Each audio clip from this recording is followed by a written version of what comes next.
Hello and welcome to a brand new episode of the Comic Call. I am your host, Dylan Lang. I just finished an episode of my other show, Dylan Knows. I figured I got the time right now. Got about, probably take a little longer than 10 minutes to do this, but about 10, 15 minutes, maybe 20 minutes to do my comics that I bought this week. Pretty good pile this week. This is my Comic Call for this week. Real quick, I just wanted to send a condolences to the family of Bernie Wrightson, who passed away yesterday or early this morning. He is a famous comic artist, so fans of comic books, they would know who this person is. Bernie Wrightson has been around since the 60s and 70s, drawing lots of horror comics, but he also has drawn some superhero comics, including this graphic novel from the 80s called Hooky, which I haven't brought out from my shelf until like 10, 20 years. I haven't done it, but it's funny. The price of this is $5.95, and I have books in there that are comic books that are about $1 less than a book like this. So times change, man, you know. But he did this. He was also famous for co-creating Swamp Thing, and he also did a great mini series called Batman: The Cult. He did this. He also did a comic called The Weird, I think, which was really good too. But Bernie Wrightson was mostly known for his horror artwork, but he did do some superhero stuff and some pretty cool dragon here, so like that. So condolences to him and his family. He will be missed, and condolences to that. But I had mentioned on my comic show last month that he was retiring, but the fact now that he's passed away is a shame. So once again, here's my comic call. Let's start this real quick. As always, I start with DC. A lot of ladies, so it's like another ladies' night, but it's a lot of sexy ladies today. But we'll get that in a few minutes. But first, speaking of ladies, Batwoman #1 is out this week, written by Marguerite Bennett and James Tynion IV, with art by Steve Epting, who is just absolutely gorgeous artwork. He hasn't done a regular series in a while, like for Marvel or DC. He does a independent film or independent comic on Image. But Batwoman is lesbian. I think Marguerite Bennett is bisexual, so you get a little bit of know what's going on. But she's great character. Fantastic artwork by Steve Epting, and another female-centric character. So fantastic. And she's lesbian too, which is good to get more diversity out there. Superman Reborn continues, part 3, and Superman #19. Superman has been consistently the best comic book in the DC Rebirth, in my humble opinion. This is basically, this crossover with Action is going to pretty much set up Superman for the rest of Rebirth, and it's going to connect to the Rebirth mystery in general. But we're going to get kind of a new Superman when this is all said and done. It's written by Peter J. Tomasi and Patrick Gleason, with art by Patrick Gleason and Mick Gray. Always great. The big bad guy is Mr. Mxyzptlk. There he is right there. It's just a bonker storyline that's changing Superman for the better right now. So hopefully things will work out really good, and we have a surprise person coming in at the end. So it's going to wrap up in Action Comics, I think, this week coming up, and then we'll have the brand new Superman, and we'll see what that's all about. Another good comic book this Rebirth season is Batman #19, written by Tom King. This story arc is drawn by David Finch, with inks by Danny Miki, Trevor Scott, and Sandra Hope. Basically, it's the I Am Bane storyline. In this issue, Bane is tearing through Arkham Asylum because Batman has released them all to tire Bane out, which is kind of a reverse of the Bane storyline from the previous DC universe, where Bane released all the Arkham Asylum people to wear Batman down so that Batman could beat them. So this issue is basically Bane working his way through Arkham Asylum as Batman is recovering from his injuries sustained from taking on Bane. So it's a good turning point in the comic, and I think the story ends in 2 weeks. So we'll find out what happens, not this week, but next week. And then we start the next big story arc, which is going to dig even deeper into the Watchmen connection to Rebirth as Batman crosses over with the Flash, and they're going to start investigating the bloodstained smiley face pin from Watchmen. So it should be fun. Speaking of Superman and Peter J. Tomasi, Super Sons #2, monthly book featuring Jonathan Kent and Damian Wayne working together, sort of a new version of World's Finest, art by Jorge Jimenez. Again, a fun book. You get the Batman's son and Superman's son working together to just have fun and learn about each other and create a friendship that will hopefully last, just like his fathers and their fathers. So good, fun story, all age story. There you go, Super Sons. Green Lanterns #19 has also been a very good story. Green Lanterns has. They're starting a new storyline called Polarity. It's written by Sam Humphries. Artwork is by Ronan Cliquet. And we see the return of one of the old Green Lantern villains who we haven't seen in a while. Dr. Polaris, I believe, is his name. And we've got the new Green Lanterns taking them on and continuing their learning on the job aspect of it. So good stuff. Green Lanterns is another really well received book. Very excited about, very happy about. So fantastic. Also, Batman #8 is a $4.99 book, so this is only $1 less than the Hooky book I showed you earlier. It's written by Scott Snyder with art by Giuseppe Camuncula. It's a weird storyline going on where Batman is taking on all of his different villains, and I haven't been a big fan of this. Scott Snyder was started off hot for me on Detective and then Batman, and then his sort of got bad for me. Not bad, but just I was losing interest in his storylines. But everybody is considering him one of the best Batman artists or writers of the recent times, and I'm not sure I agree with that. And this one hasn't really been telling me any difference. So my opinion, though, and I'll keep reading it because it's interesting, but he's going through some of his old characters.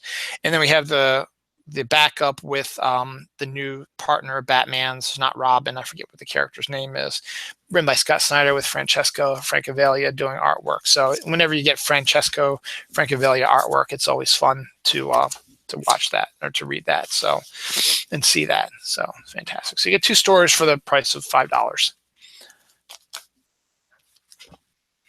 Trinity #7 starts a new story arc where we're having, I've always said that the Red Hood and the Outlaws is the mirror image Trinity. Well, they're doing a version of that mirror image Trinity here with Ra's al Ghul, Lex Luthor, and I forget who the woman is. But one of Wonder Woman's, it's written by Cullen Bunn with art by Clayman and Miguel Mendonca. Clayman and Johnny Desjardins doing the inking. So it's a new story arc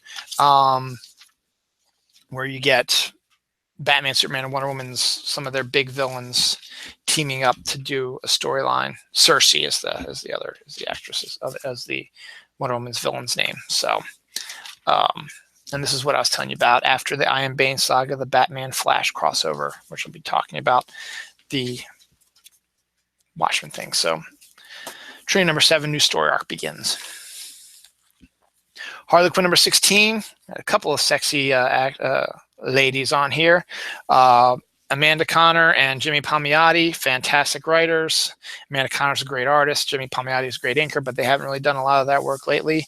But John Timms and Joseph Michael Linsner are the artists on this, so get to see, continuing. It's a crazy comic as per the way Amanda Conner and Jimmy Palmiotti are, and the character of Harley Quinn and all that stuff. So it's a crazy, sexy type of comic, and enjoyable because of the sexiness. Harley Quinn #16 is out this week. Nightwing 17, I always say I'm going to drop this, but Nightwing is going through a good story arc right now where he's got him reteaming with Damian Wayne when they used to be Batman and Robin, and we get to see another side of Damian in this one. when the two of them play off of each other so well, that it's fun to see them work together. Tim Seeley, artwork, Javier Fernandez, or rather Tim Seeley writer, Javier Fernandez is the artist, and we're tying up some threads from the Batman and Robin comic from a while back. So that's that one. Again, Justice League, I'm probably going to be dropping this really soon, but number 17 is out. I don't know how much longer I'm going to go, maybe to the end of this story arc. Brian Hitch is writer, Fernando Passerian and Matt Ryan are the art team. And it's, it's the Justice League, Superman, Batman, Wonder Woman, Green Lantern, Aquaman, The Flash, all the big guys. And it just, and Cyborg, I don't know, it's just something about it. It started off strong, but then it just sort of got a little for me. I just want to see one thing real quick. I don't think it's going to be in here. Yeah. So before I get into the last, that's it for the DC Rebirth books. Before I got into that, I just need to show you guys something. And this is probably going to be because there's a fifth Wednesday this month, because March is 31 days. So you're going to have a fifth Wednesday. So usually they don't release a lot on the fifth Wednesdays, annuals and stuff like that. Well, as I've mentioned before, DC is going through a phase where they're rebooting the Hanna-Barbera characters, Johnny Quest, Fred the Flintstones, Space Ghost, stuff like that. Well, for this fifth week thing, DC has decided they're going to do something a little bit different. And they are crossovers, which are probably all going to be about $5, but you know what? I'm probably going to buy them anyway. These are the 4 crossovers from the DC Universe and the new Hanna-Barbera that you're going to see. You've got Adam Strange and the Future Quest, which includes Johnny Quest and Raj and all them.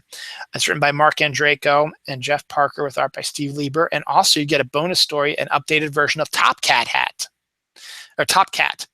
by Dan Didio and Phil Winslade. You get Booster Gold meets the Flintstones, written by Mark Russell, with art by Rick Lenardi and Scott Hanna. And you also get a bonus story with the Jetsons by Jimmy Palmiotti, Amanda Connor, and Pierre Brito. Then you get Green Lantern, Space Ghost Special Number 1, James Tynion IV and Christopher Sabella, with art by Ariel Oliveira, Rough and Ready by Howard Chaykin. Then finally you get Suicide Squad and the Banana Splits, written by Tony Bedard and with art by Ben Caldwell. Plus you get the story which I talked about earlier, Snagglepuss by Mark Russell and Howard Porter. I talked about on a different show. So, oh my God, I can't wait to get these and show you guys this. Betting it's going to be the fifth week story. So you got a couple weeks left before this, but gotta go get these. So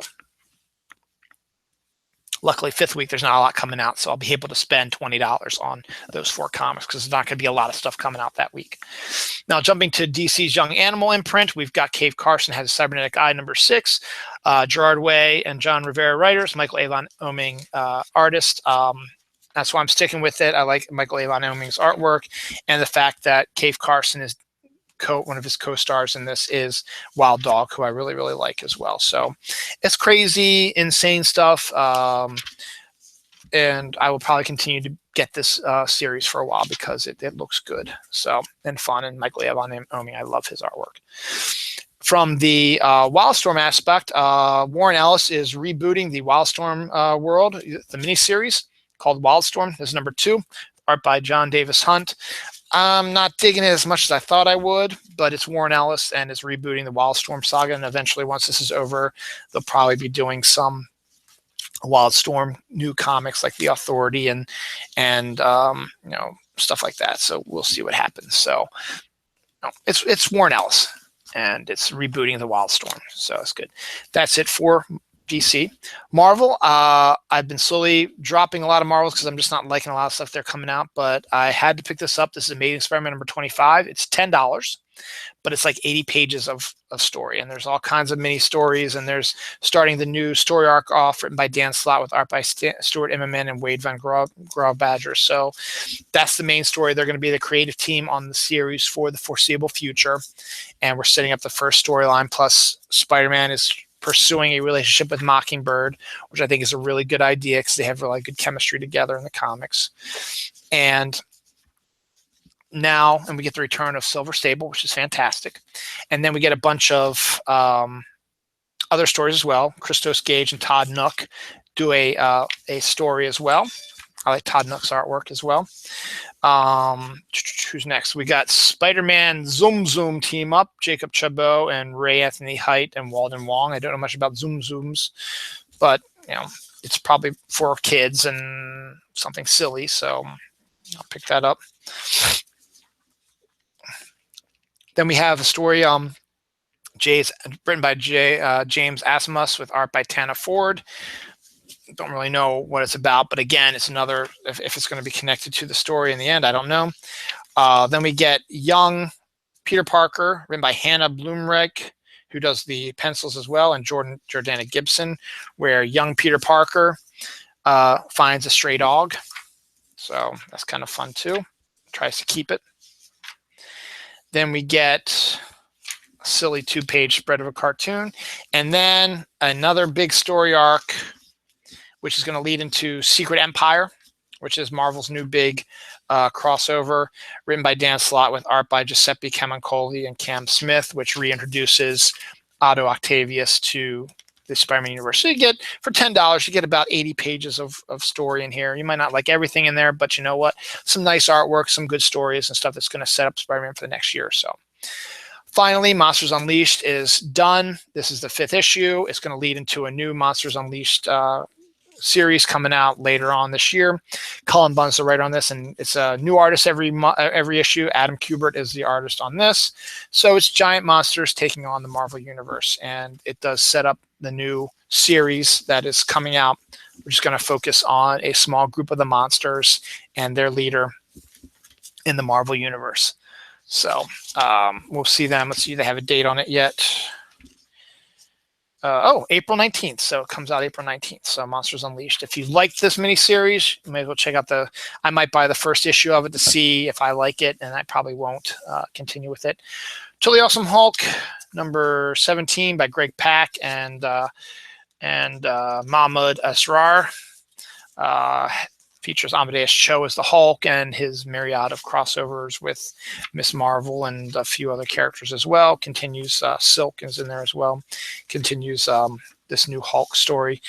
This one I'm getting a little bored of as well. No offense to Greg Pak. It's just doesn't interest me as much as it used to. So we'll see. I got to make cuts if I want to open my. Actually, you weren't there for the coffee store story. Never mind. Finally, the last Marvel one this week is Punisher number 10. Becky Cloonan, writer. Artist is Matt Horak. Again, Punisher's another one that's like, okay, it's good. I like Becky Cloonan stuff, but it's gruesome, it's violent, and it might be one of those books that, you know what, I need to save some money because we got this coming up soon, and I think I'm going to check out Secret Empire just to see what the hell hubbub's about. So we got that coming up, but we get some Punisher work. So there's that. Finally, for independence, one of my favorite writers is Neil Gaiman. He wrote Sandman for DC, and then he's written a bunch of novels, which I've adored. And one of those novels, American Gods, is going to be turned into a TV series by Starz. So in order to celebrate it, they're doing a comic book adaptation of it, of American Gods. Neil Gaiman, P. Craig Russell is doing the breakdowns, and Scott Hampton's doing the art. So, if you like the American Gods story, which I did, I have to reread it because it's been a few years since I read it. But American Gods is a good storyline. Be warned, this story does have adult situations. There is some violence and some nudity in it because that's what the book's about. But if you need if you want a refresher before the TV show, or you like the TV show when it comes out and you want to get a comic version of it, you can go to the comic book store and get that as well. So we'll see. Oh, there's nudity there. I want to show some of this. I'll show you a little bit. I love P. Craig Russell's artwork, so we'll do a little bit of that. So I can't show you the rest of it because it's a big storyline from the book that was kind of disturbing that they actually said is going to be in the show as well. It's kind of a disturbing thing, so they just said like that. Continue my theme of sexy women. I was a sexy woman, totally nude. Is the remake update of Vampirella, which Vampirella has always had the really bizarre, weird,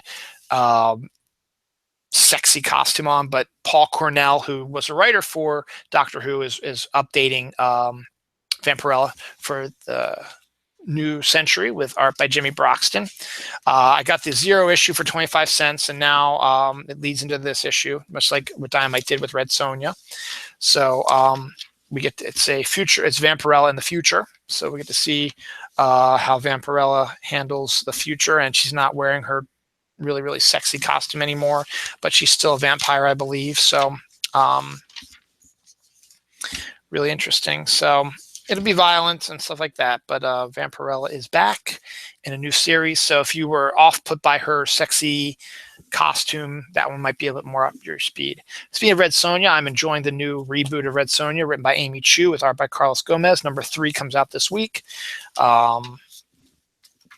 Gorgeous artwork again, good storyline by Amy Chu, and it's always good to see Red Sonja in the future. It's always fun to see her in present day and how she reacts to things.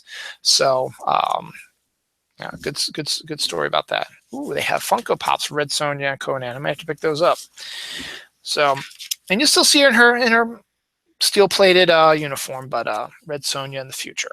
We'll see how long that lasts. It might just be the first story arc, and then she might go back to the past again, depending on what Amy Chu wants to do. Speaking of really sexy women, Sex Criminals, number 17.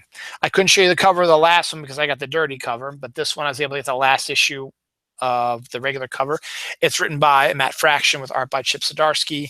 It is a crazy story about people who, when they have sex, especially people who have sex, whenever they climax, they are able to stop time and walk around and do stuff. So it is sexy. It's got a lot of sex, a lot of nudity in it, but it also has some really interesting storylines and crazy things that are happening. But as I said, it's not for children, for mature readers, duh. And it's a good series. And we are introduced to the little sex monsters. So we'll see what that's all about. And that's the new story arc with this. So as our heroes have to deal with the sex monsters. So pretty interesting about that. If you are 12 years old, may I suggest instead, "Are you there, God? It's me, Sex Criminal." That's funny.